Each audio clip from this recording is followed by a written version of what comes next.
고난주간 목요일 아침 십자가의 은혜가 이곳에 또 여러분들 가운데 함께 하시기를 간절히 소망합니다.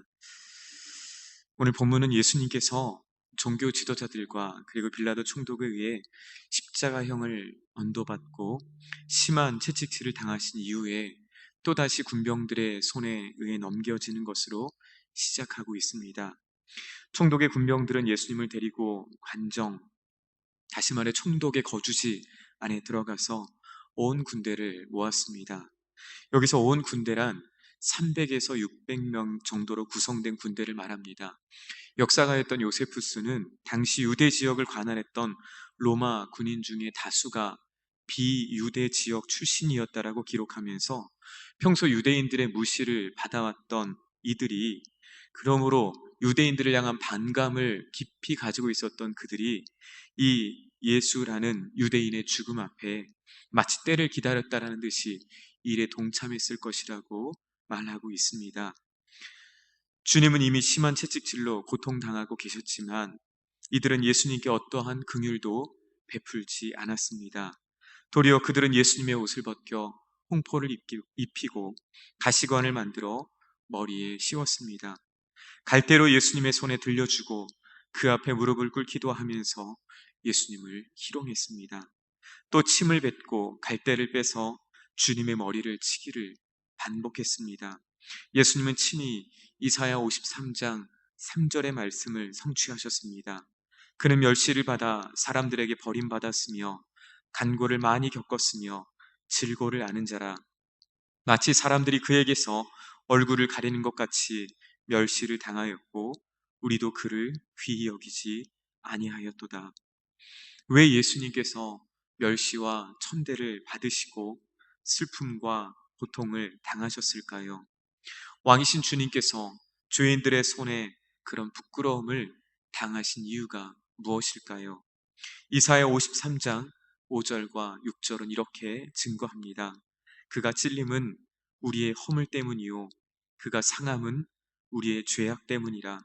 그가 징계를 받음으로 우리는 평화를 누리고 그가 채찍에 맞음으로 우리는 나음을 받았도다. 우리는 다 양 같아서 그릇 행하여 각기 제 길로 갔거늘 여호와께서는 우리 모두의 죄악을 그에게 담당시키셨도다. 아멘. 그가 찔림받고 그가 상하신 것은, 그가 채찍에 맞으시고 고통당하신 이유는 우리의 허물, 바로 우리의 죄악 때문이었습니다. 아무 흠과 아무 죄도 없으신 주님은 우리를 위해서 이 땅에 오셨고 우리를 위해 고통당하셨고 그리고 우리를 위해 십자가를 지셨습니다. 왕이신 주님은 철저하게 낮아지셨습니다. 인간의 몸을 입고 오신 것 자체가 주님이 낮아지신 것인데, 주님은 죄인들을 위해 친히 죄인의 자리에 서셨고 오늘 그것을 너무나도 묵묵하게 감당하고 계십니다. 선지자 이사야의 예언과 같이 그분은 마치 도살장에 끌려가는 어린 양처럼 아무 말씀도 하지 않으시며 묵묵히 주님께서 가셔야 할 그 십자가의 길을 걸어 가셨습니다. 예수님의 침묵, 그 예수님의 침묵은 오늘 저와 여러분을 말로 표현할 수 없이 사랑하시는 예수님의, 하나님의 최고의 사랑의 언어인 줄로 믿습니다. 주 안에 사랑하는 성도 여러분, 그리스도의 십자가는 하나님의 사랑과 그리고 하나님의 공의가 완성되는 자리입니다. 그 하나님의 공의로우심 앞에 죄인은 마땅히 죽어야 하지만, 죄인은 심판을 피할 수 없지만, 죄의 삭은 사망이기에 심판과 사망을 우리는 면할 수 없지만, 거기에 단 한 사람, 그 누구도 예외가 없지만 하나님은 그런 죄인된 인간마저도 사랑하시는 것을 십자가는 우리에게 다시 한번 증거하고 있습니다. 그래서 그분의 하나님 아버지의 사랑과 하나님 아버지의 공의가 완성되는 곳, 바로 그것이 십자가라는 것입니다. 예수님의 고난은 계속해서 이어지고 있습니다. 예수님은 마침내 해골의 곳 골고다에 이르셨습니다. 그때 군인들은 예수님께 쓸개탄 포도주를 마시게 합니다. 유대인의 전승에 의하면 이 쓴 포도주는 사형당하는 죄수에게 주는 일종의 진통제 또는 마취제 역할을 했습니다. 하지만 예수님은 그 쓴 포도주 드시기를 거부하셨습니다. 34절에 보면 마시고자 아니하더라 라는 표현은 계속적인 표현으로 계속 예수님께 권하는 이 쓴 포도주를 예수님은 마지막까지 마시기를 거절했다라는 표현입니다. 여기에서 우리는 예수님께서 이 십자가를 어떻게 대하셨는지를 다시 한번 깨닫습니다. 예수님의 십자가는 겟세마네 기도에서 볼 수 있는 것처럼 피할 수만 있다면 피하고 싶을 정도로 부끄럽고 아프고 고통스러운 곳이었지만, 동시에 십자가는 하나님이 예수 그리스도를 향하신, 이 땅을 향하신 하나님의 뜻이 이루어지는 자리였고, 온 세상을 향한 구원의 역사가 이루어지는 자리였습니다. 그러하기에 예수님은 그 십자가와 그 십자가의 고통을 오늘 그곳에서 피하려 하지 않았다라는 것입니다. 그리고 십자가 위에 부으시는 하나님의 죄에 대한 진노와 형벌의 잔을 남김없이 다 받고 계심을 오늘 우리는 알 수 있습니다.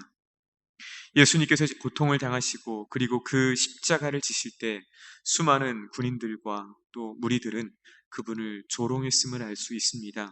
본문에 보면 그분을 조롱하면서 했던 예수님을 향한 여러 가지 호칭들을 찾아볼 수 있습니다. 29절에 보면 유대인의 왕이여, 37절에 유대인의 왕 예수, 40절에 성전을 헐고 사흘에 짓는 자여, 42절에 이스라엘의 왕이로다. 이 예수님을 조롱하는 수많은 사람들의 이 조롱의 소리를 듣는 예수님의 마음이 어땠을까요?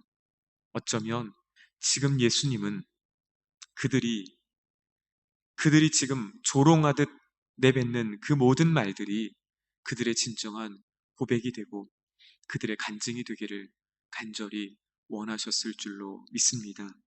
십자가 아래에서 많은 사람들은 예수님을 조롱합니다. 십자가에서 내려오라. 십자가에서 내려오라. 그러면 우리가 보고 믿겠다라고 말하고 있습니다. 이 말은 마치 예수님께서 처음 공생애를 시작하실 즈음에 마귀가 그를 시험했던 말을 생각나게 합니다. 마태복음 4장에 보면 마귀는 예수님을 성전으로 이끌어서 성전 꼭대기에서 이렇게 예수님을 시험합니다. 성전에서 뛰어내려 보아라. 성전 꼭대기에서 뛰어내려 보면 그것이 내가 하나님의 아들임을 증명하는 것이 될 것이다 라고 주님을 시험했습니다. 하지만 예수님은 하나님을 시험하지 말라는 말씀으로 그 마귀의 유혹을 이기셨습니다. 만약 십자가에 못 박히신 예수님께서 그들의 말처럼 십자가에서 죽음을 당하시지 않고 단숨에 뛰어내려와 그들 앞에 섰다라면 어떤 일이 일어났을까요? 군인들과 종교 지도자들, 아니 그곳에 있는 수많은 무리들은 아마 깜짝 놀랐을 것입니다.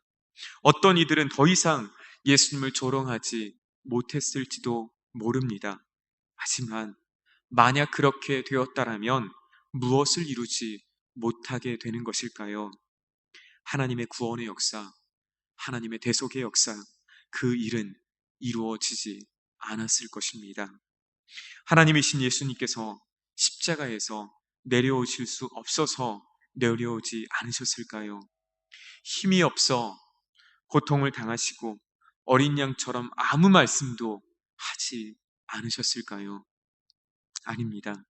주님은 자신의 뜻이나 자신의 입장이 아닌 철저한 하나님 아버지의 뜻을 이루셨습니다. 세상은 여전히 우리에게도 이렇게 말합니다. 내가 하나님의 아들이라면, 하나님이 살아계시다면 이런 일을 해보아라. 증거를 보여주어라. 아니 십자가에서 내려와 능력을 보여달라라고 요청합니다. 하지만 우리는 그럴 수 없습니다. 왜냐하면 십자가는 내 뜻이 아닌 하나님의 뜻이 이루어지는 자리이기 때문입니다. 오늘 우리 그리스도인들은 십자가에서 그리스도와 함께 십자가에 못 박혀 죽은 사람들이기 때문입니다. 내가 살고 내가 드러나는 것이, 내가 좀 더 살아나고 내가 좀 더 내 자신을 드러내는 것이 이 세상에서 아무런 유익도 끼칠 수 없다라는 것을 우리는 잘 알고 있기 때문입니다. 그래서 사도 바울은 십자가의 도가 멸망하는 자들에게는 미련한 것이요 구원을 얻는 우리에게는 하나님의 능력이 된다라고 담대하게 선포하고 있는 것입니다.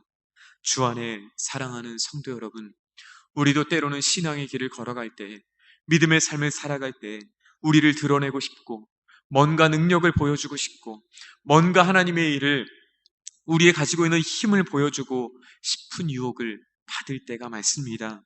하지만 그것을 가지고는 세상을 이길 수 없습니다. 그것으로는 세상을 변화시킬 수가 없습니다. 오직 그리스도의 십자가, 그 무능한 듯 보이는 십자가, 그 미련한 십자가가 바로 세상을 이기는 유일한 능력이 되고 힘이 되는 줄로 믿습니다.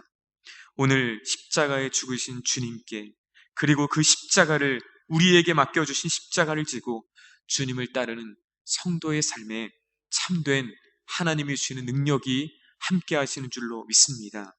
이것은 예수님께서 우리에게 보여주신 성도의 삶이며 성도의 길입니다.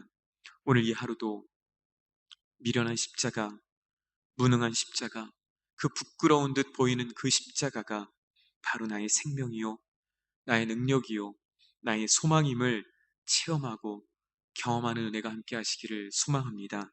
일생 십자가의 능력으로 살아가는 이 은혜가 함께 하시길 주님의 이름으로 축원합니다. 이 시간 함께 공동의 기도